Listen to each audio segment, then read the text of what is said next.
तर नमस्कार मित्रांनो, तुमचं सर्वांचं स्वागत आहे आमच्या चॅनलवर, ज्याचं नाव आहे गावरान तडका.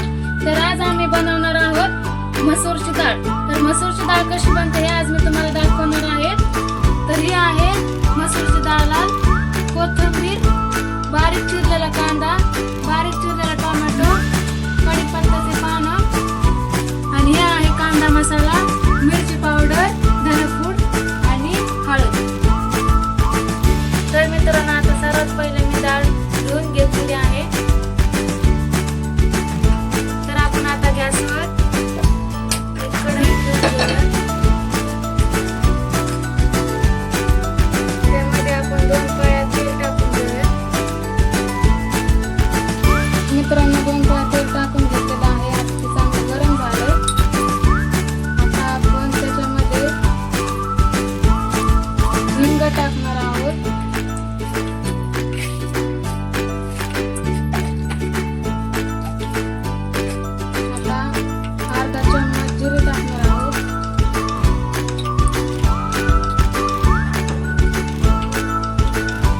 जिरे टाकलेले आहेत आपण.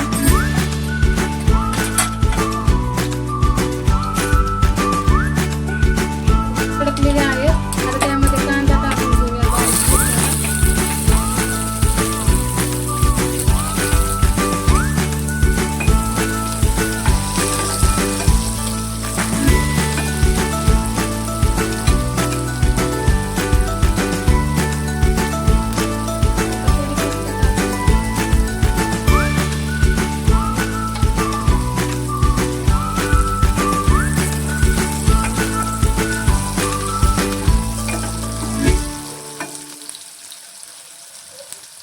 कांदा थोडासा लाल होऊन द्यायचा आहे. कांदा लाल झाला ना, मग टोमॅटो टाकायचा आहे बारीक चिरलेला. थोडासा लाल झालेला आहे. आता आपण बारीक चिरलेला टोमॅटो टाकूयात. टोमॅटोही चांगला परतून द्यायचा आहे.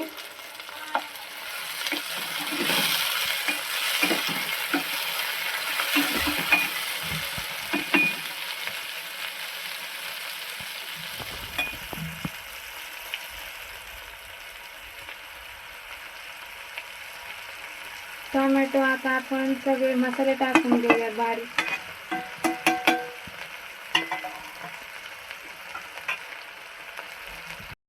आता चवीनुसार मीठ टाकून घेऊयात. आता याला मस्तपैकी चांगलं असं चमच्याने मस्त हलवून घ्यायचं आहे.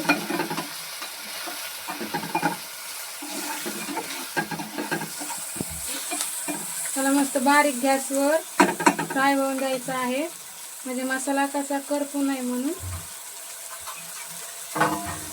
थोडंसं पाणी टाकून घेऊया, कारण मसाला करपणार नाही त्यामुळे. नाहीतर मसाले पूड कसं लगेच करपतं.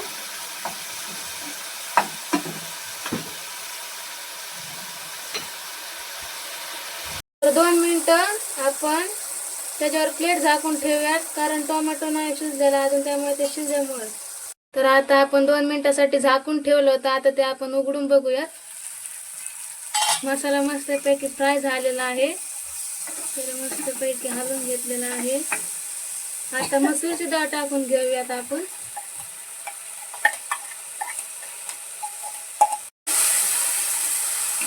डाळ टाकल्यानंतर आपण त्याच्यात पाणी टाकून घेऊयात.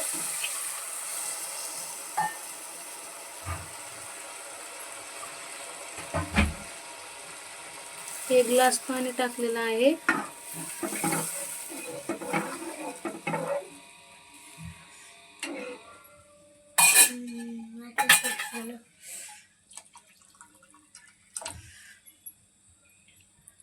पण त्याच्यामध्ये आता 1 ग्लास पाणी टाकलं होतं. ते आता चांगलं शिजेपर्यंत त्याच्यावर प्लेट झाकून ठेवूयात आपण. तर आपली डाळ शिजली का नाही आता आपण बघूयात. मस्तपैकी आता डाळ शिजलेली आहे. थोडीशी शिजून घेऊयात. परत आपण थोडीशी नॉर्मल राहिलेली आहे शिजायची. आता परत झाकण ठेवूयात आपण याच्यावर. तर आपण आता उघडून बघूयात आपली डाळ शिजलेली आहे की नाही. आता शिजलेली आहे मला तर असं वाटतंय. आता आपण हलवून घेतलेली आहे, शिजलेली आहे बऱ्यापैकी. आता आपण याच्यावरचं झाकण काढूयात बघूया डाळ शिजली की नाही. डाळ चांगली शिजलेली आहे. खूप मस्त शिजलेली आहे डाळ. आपण याच्यात बारीक चिरलेली कोथिंबीर टाकून घेऊयात मस्त अशी.